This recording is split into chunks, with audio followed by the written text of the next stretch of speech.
200 participantes aproximadamente, 40 están en la categoría élite.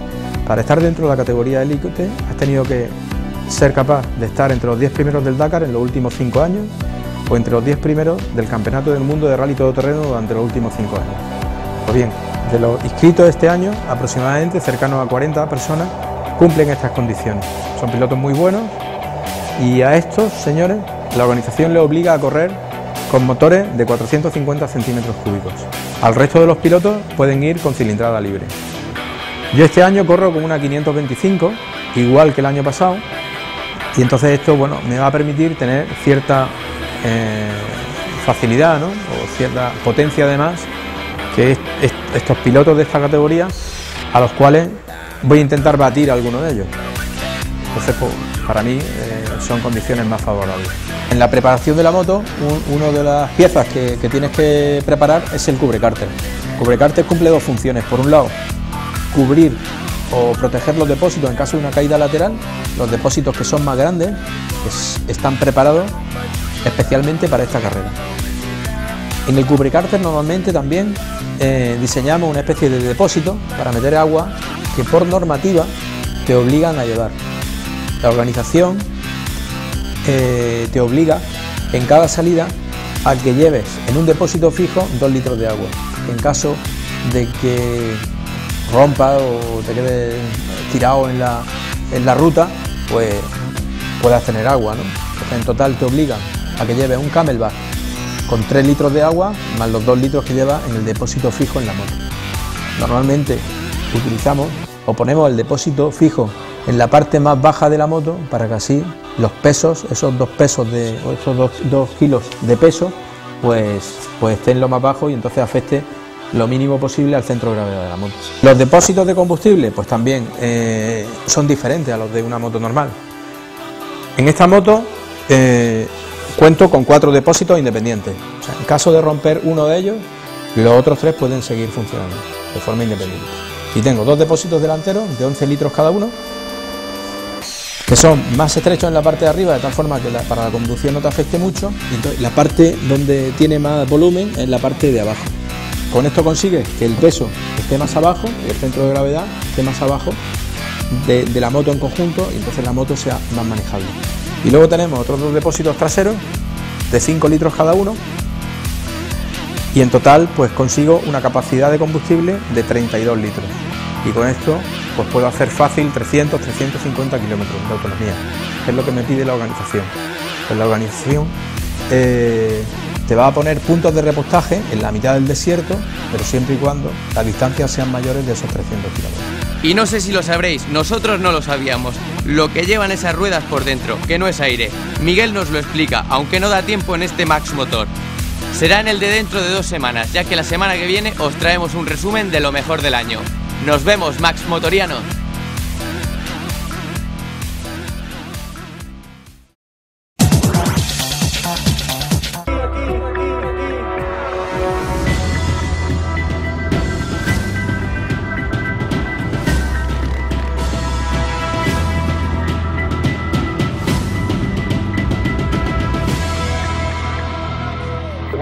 El Rally Dakar 2011 nos está dejando, como siempre, múltiples y emocionantes imágenes para el recuerdo, pero sobre todo, buenas sensaciones por parte de nuestros pilotos. Carlos Sainz y Marc Coma llevan posiciones inmejorables para conseguir el ansiado doblete, en un trazado que cada vez se nos da mejor. Y allí en Argentina, a pilotos como Sainz o Coma, también les acompaña otro piloto todoterreno y de récord, el que ha cambiado su avión de caza por una KTM 525. El mejor representante de la región de Murcia en el rally más famoso del mundo, el Águila Miguel Puertas, que va por su 6º Rally Dakar consecutivo. Aunque ha tenido algunos problemas técnicos, ya recupera posiciones a un ritmo inmejorable y los 50 primeros están a tiro de piedra. Su estrategia, paciencia, ya que es consciente de lo larga y dura que es esta prueba. Hace 2 semanas le dejamos cuando iba a explicarnos qué hay dentro de las ruedas de una moto de Dakar, que no es aire, por cierto. No os perdáis estas y otras interesantes curiosidades de la experiencia de un piloto de récord en el Dakar y de equipo murciano. 6 años dan para mucho. Adelante Miguel Puertas, piloto de la Patrulla Águila y estos días del equipo Imoinsa.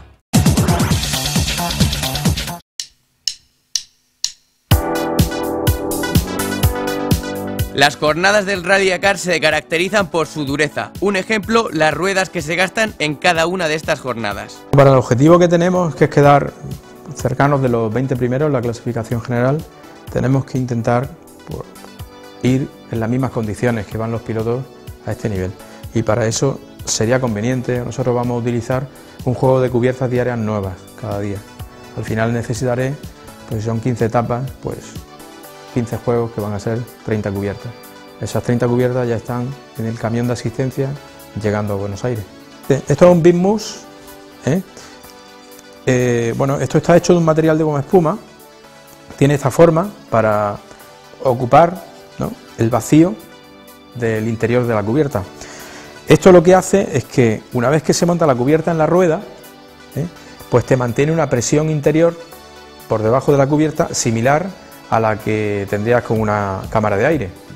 Normalmente con cámara de aire se utiliza 1 kilo de presión y con el mousse te suele dar 0,8, un poquitín menos, pero no hay ningún problema porque te aseguras que no va a pinchar. Entonces, al tener un poquitín menos de presión, también la cubierta está algo más deformada y tiene más superficie de contacto con el terreno, por lo tanto te da algo más de tracción, sin el problema de que puedas pinchar. Al coger un borde de una piedra a una velocidad importante, pues si tuviera una cámara, podría esa piedra, golpeando la llanta de la rueda, podría romperte la cámara que llevas dentro y por lo tanto pinchar. Con esto no ocurre eso. El único problema que tiene esto es que con el calor y con la deformación que constantemente se produce en la cubierta, cada vez que la cubierta, o sea, la rueda va rodando, entonces cuando la cubierta toca el suelo, se produce una deformación en cada uno de los puntos de la rueda. Si va muy rápido, esta deformación, ¿no?, pues se va produciendo en cada uno de los puntos de la rueda a más velocidad. Entonces es como si tú estuvieras deformando, presionando y dejándola libre, pero de forma muy rápida, como cuando doblamos varias veces un alambre, se produce como cierto calor, ¿no? Pues aquí ocurre lo mismo, ¿no?, en las cubiertas. Entonces, a mucha velocidad se produce tanta temperatura en la cubierta que lo que hace es que deshace este material. Entonces, claro, te quedas sin mousse, te quedas sin goma espuma, porque se derrite por el calor. Y entonces es como si hubieses pinchado, similar a eso. Yo normalmente no tengo problemas con este modelo de moto, porque no es una moto que aunque sí que tiene bastante potencia, pero no es una moto como la antigua 690, ni alcanza velocidades, yo creo que tan grandes. Tiene una velocidad punta de unos 150 km por hora o 155, y de momento yo no he tenido ningún problema con los mousse, pero sí que hay muchos pilotos el año pasado que tuvieron problemas por el calor de la etapa en ese día y porque eran también etapas muy rápidas donde se alcanzaban altas velocidades y también altas temperaturas en las cubiertas, y algunos de ellos tuvieron problemas con los mousses.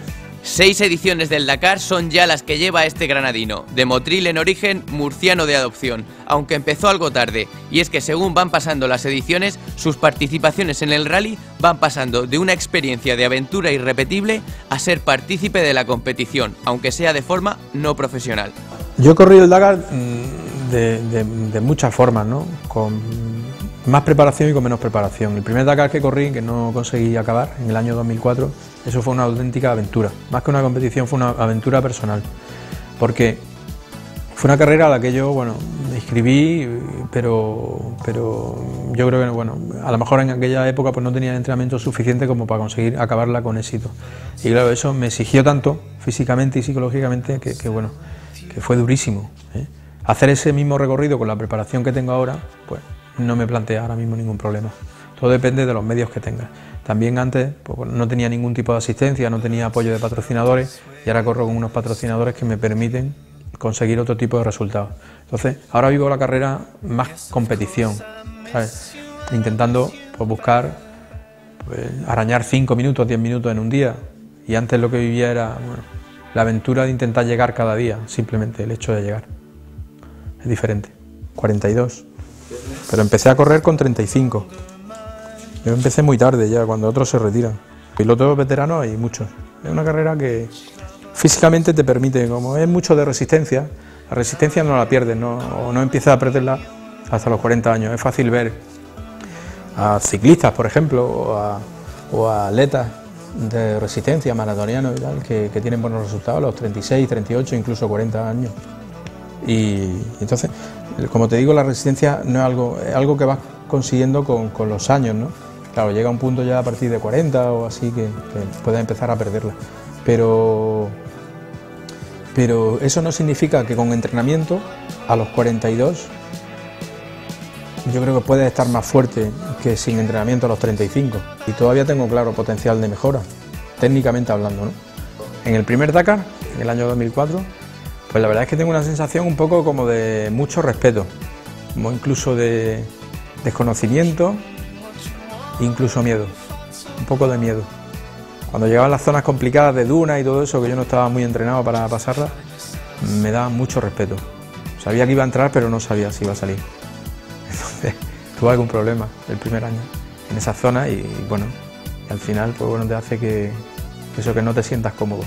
Conforme fueron pasando los años, pues te habitúas más a la carrera y bueno, y al final estar solo en la mitad del desierto sin ver a nadie es algo que lo veo normal.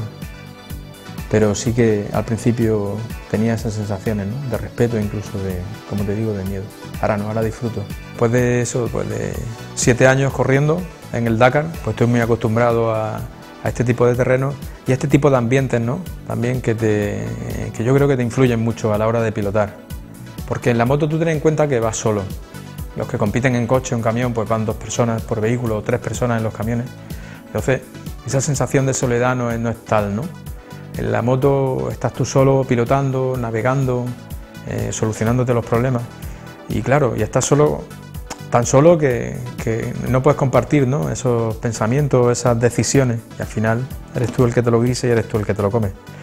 Y te tienes que acostumbrar a esto también, claro. En situaciones, te digo, extremas, ¿no? O complicadas.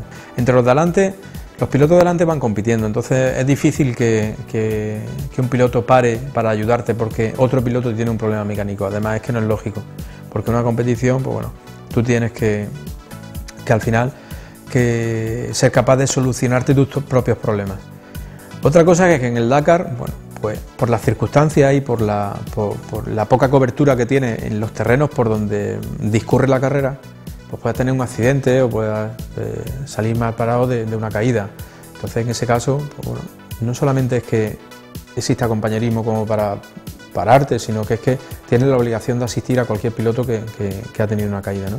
De hecho hay un sistema, ¿no?, que permite seguir la posición de cada uno de los pilotos en la carrera y luego te descuentan incluso ese tiempo que tú has perdido asistiendo a otro piloto porque realmente lo necesitaba. El Dakar tiene un problema de tiempo siempre, no te da tiempo, no llegas.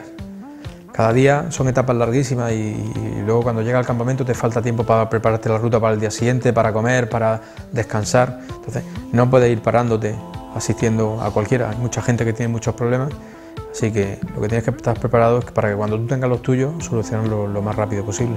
En la quinta etapa, el actual campeón del Dakar en motos, el francés del KTM Red Bull, Cyril Depré, recibía una fuerte penalización por saltarse uno de los puntos de paso de la etapa. En la quinta etapa, el actual campeón del Dakar en motos, el francés del KTM Red Bull, Cyril Depré, recibía una fuerte penalización por saltarse uno de los puntos de paso de la etapa, un waypoint. Este año la normativa del rally ha cambiado ligeramente y entre otros cambios, uno de los más significativos es el de la navegación. Hasta el año pasado, los competidores eran guiados por sus instrumentos de navegación en un radio de 3 kilómetros alrededor de estos waypoints, para poder acceder a ellos. Ahora, sin embargo, deberán acercarse a menos de 800 metros para activar